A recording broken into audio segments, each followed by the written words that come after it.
maisip. Pero yun na nga, ang doon sa part 1 na istorya ni Dong Moto, sa part 1 yun, ang pinag-usapan natin yung tungkol sa pagmamahal dito. So, habang gusto kasi nakipag-get tayo din kay ano, yung sa ating kasama na si Miss Michelle na kaibigan, eh hindi natin nagawa yun kasi wala nga siya doon, so di natin alam kung saan pumunta yun. So yun na nga, ano ba pag-usapan natin yung paano. So may kaibigan ako, ito na lang, kwentuhan natin. May kaibigan ako na nagkagusto sa isang babae. Although parang seryoso siya dun sa babae, so wala siya masyadong hinihinging kapalit sa mga pinagagawa niya. So chill lang ang buhay, di ba? Kasi nga wala namang hinihinging kapalit eh. Kaya lang hindi pa talaga maiwasan sa isang tao, kasi kaya gusto mo yung tao, makakaramdam ka ng selos eh. Pag nakakaramdam ka ng selos, doon na papasok yung ano, yung hindi magandang pakiramdam. Siyempre nagselos ka eh, lang ano magandang pakiramdam nun ka.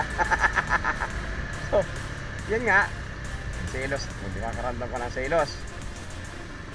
Lalo pag nakikita mo yung taong gusto mo na mayroong ibang kausap, so yun ang naramdaman niya. Eh yun na nga, wala man siya magawa, wala siyang karapatan para magselos eh, wala nga naman sila.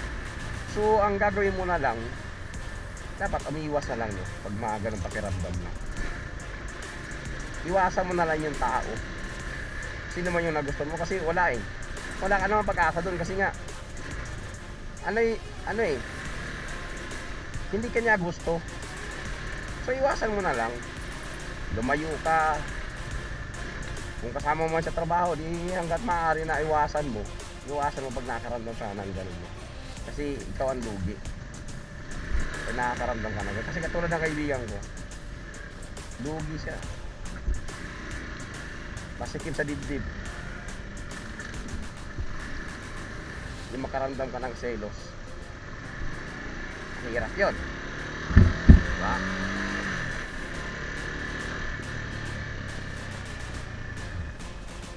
Kasi nga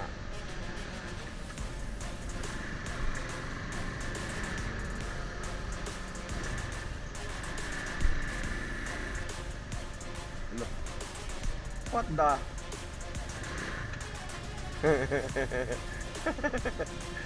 ayos ah. Sige, atras! Ayaw mo, bahala ka. Ayaw mo kumatras. Pagka na lang pa ni Obra sa...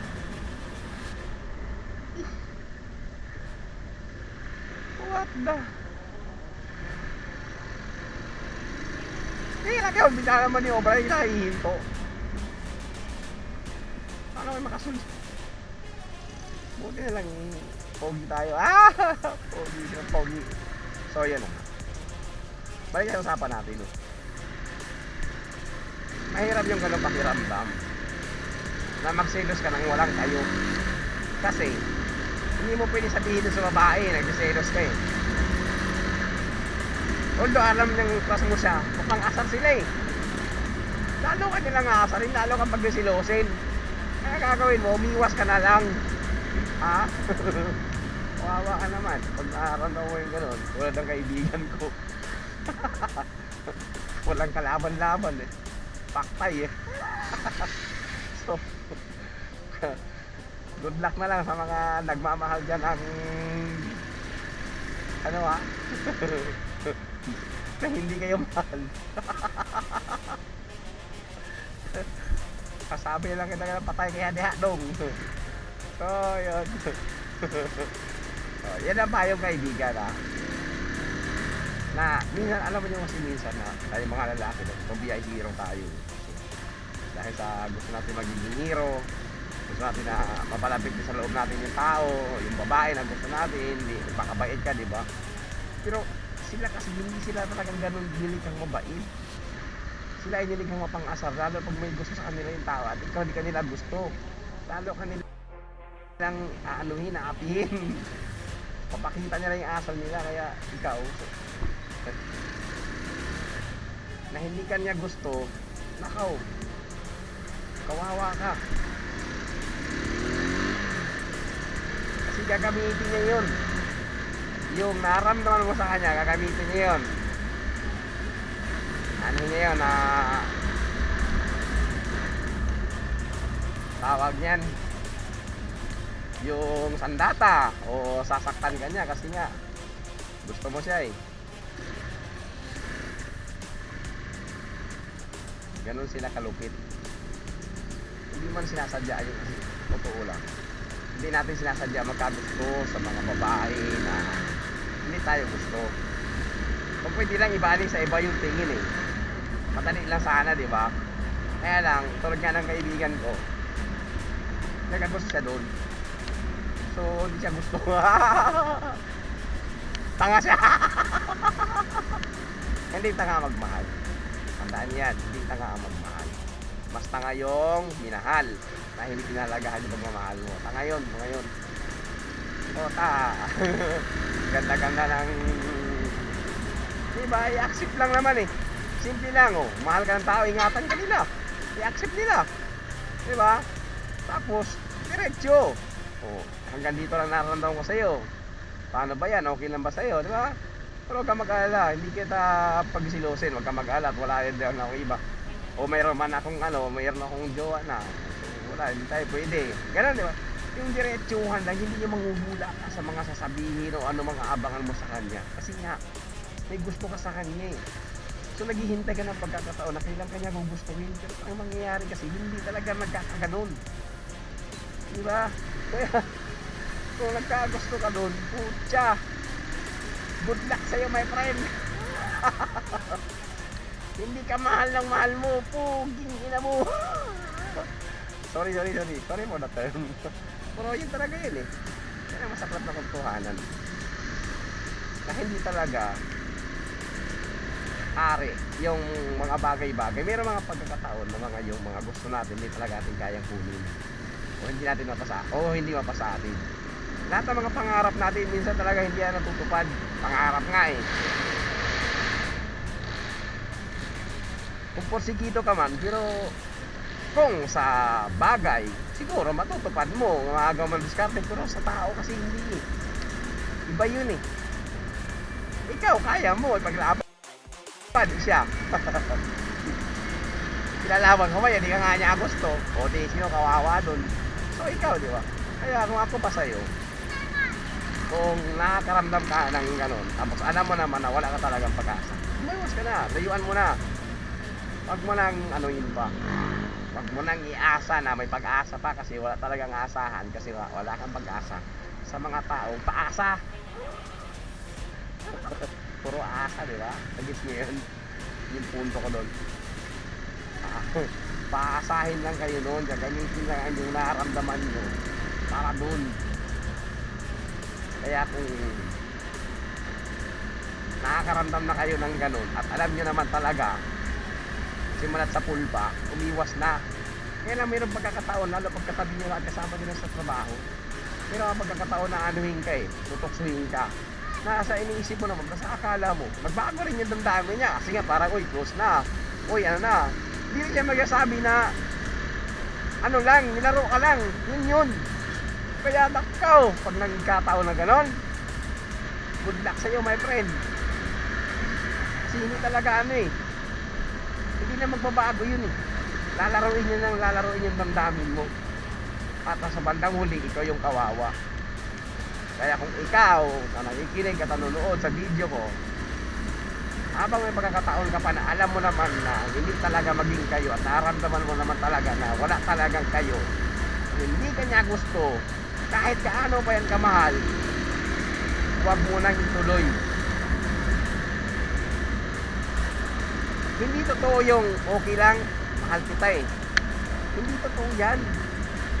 Kasi ikaw ang kawawa dyan. Oh, kawawa. So, maya tayo mag-usap kasi tayo sa traffic na lugar. Sobrang traffic up there yun. Ito yung sa may papunta ng Bulungan, yung daanan natin. Pag ayaw mo dumaan doon sa main road, sa Sukat Road, saka sa Sukat Paranaque Road. Hindi kayo dadaan doon, di pa dadaan. Punta na ang Makapagal. So ito yung dadaanan mong lugar. Pag umaga dito sobrang traffic. Mostly sa mga regular days. Umaga, ganyan. Ako napaka-traffic. Dito, tanghali kasi ngayon eh. Alauna. So, hindi siya ganun ka-busy. Pero sa ibang oras to busy to masyado lugar na. Kasi nga maliit lang yung daanan. Tapos ganyan, may nakasalog mo kayo sidecar. Ganyan. So, wala na, parado na kayo. Tapos may paparadang ganyan. Alam nang masikip. Paparada pa siyang ganyan. O, di hindi siya pamarada, huminto lang, nagkausap, may binaba, gano'n. Pero yun nga, isa sa mga cause ng traffic yan, pag rush hour, alam pag maaga pa, so, gano'n yun.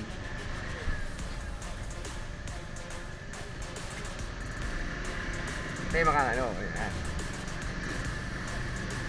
Dito yung nakakali mga seaweeds, gusto mo seaweeds ba, pumunta sa bulungan, ito yung bulungan.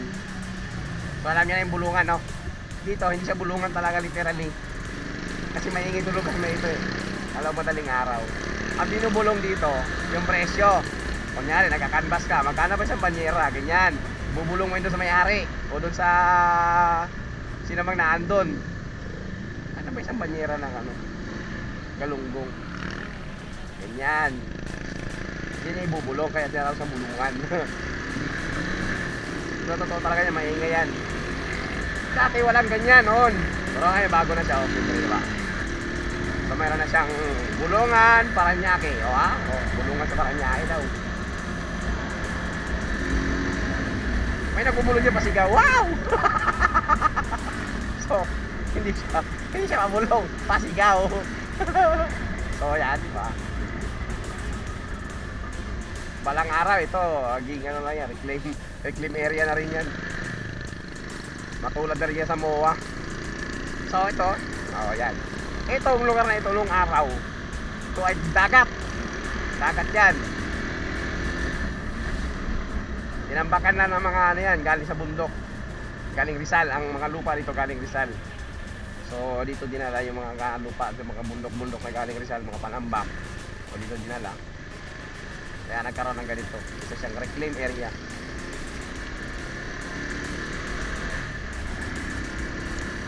Tayo makapag isang takbo kasi nga maputik, no? Madulas yan, mga ganyan.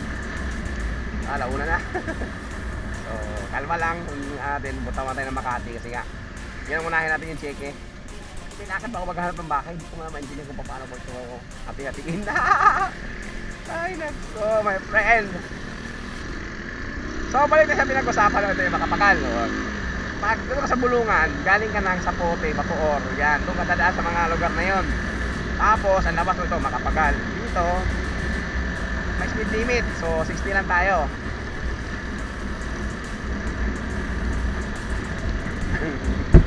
Wala tayo sa lamig. Ang hirap.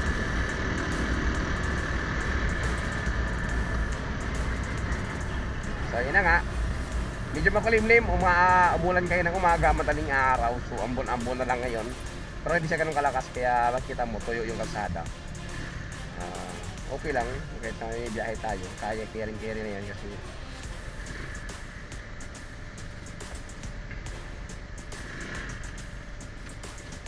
yan, ito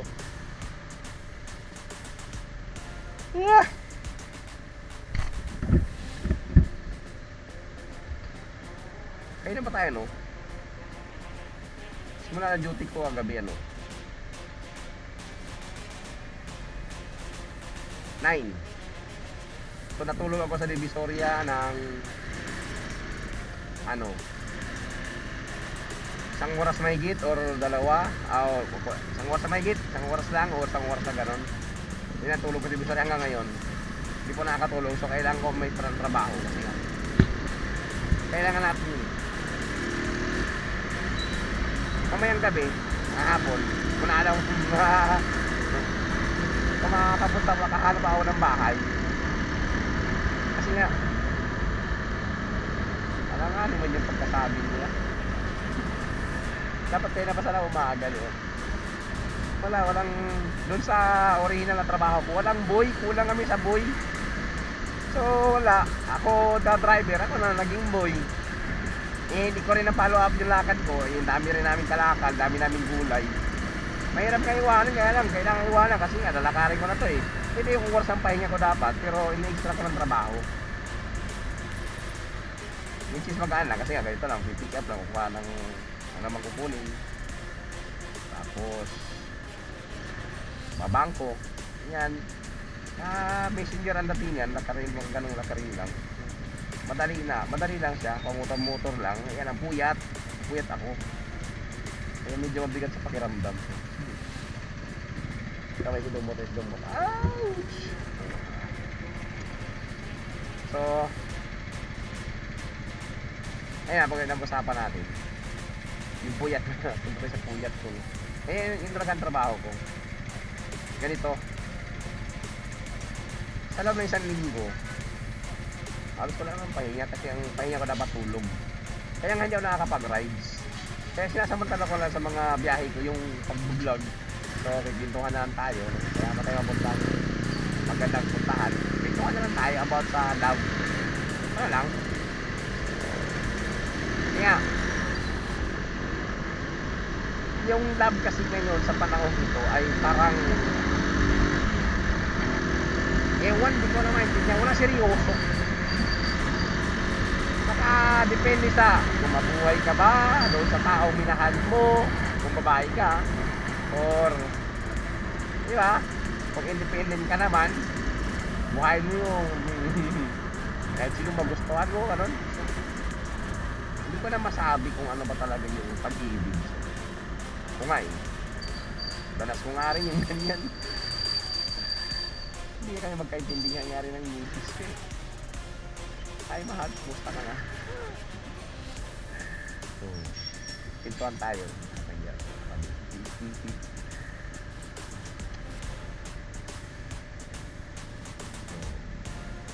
27, sigan, 76, 4.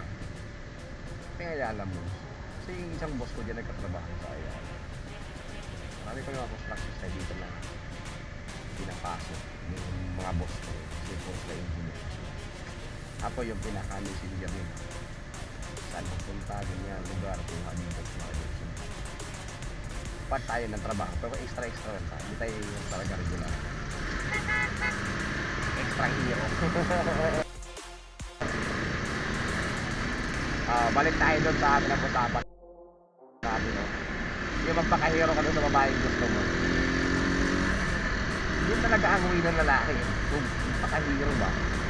Na sinasabi niya na dito ka sa akin, mas okay ka, safe ka, hindi kita anuhin kita na walang maglilingkod ako sa iyo na walang kapalit, mamahalin kita ng wagas kahit hindi ka maghugas. So ganun, no? Yun, ganun ba, ganun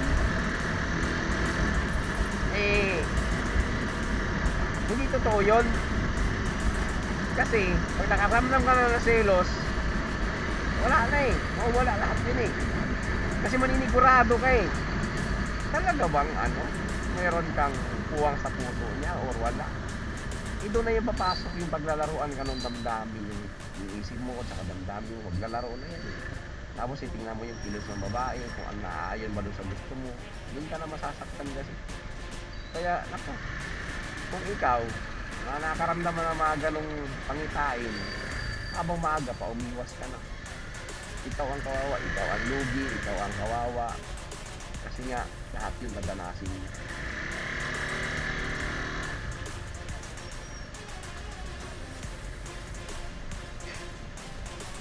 Kaya kung dumanas ka ng ganon, nararamdaman mo na yon, alam mo namang hindi ikaw ang gusto, lumayo ka na. Kahit gaano baka mahal yan, payong kaibigan, lumayo ka na dyan sa babae niya o sa lalaki niya, ganyan, kasi nga wala ka talagang pupuntahan dyan. Kung ikaw babae, i-take advantage ka naman ng lalaki kung ikaw nagkagusto ng ganon. Kung ikaw naman lalaki, gagamitin ka ng babae, kawawa ka naman, diba? Hirap yun. Wala kang panalo dun, lagi kang talo kasi nga mahal mo yung tao. As a friend of yours, iwasan mo na. So hanggang dito na lang tayo kasi nga wala may kwento sa inyo. Ito tayo sa Makapagal.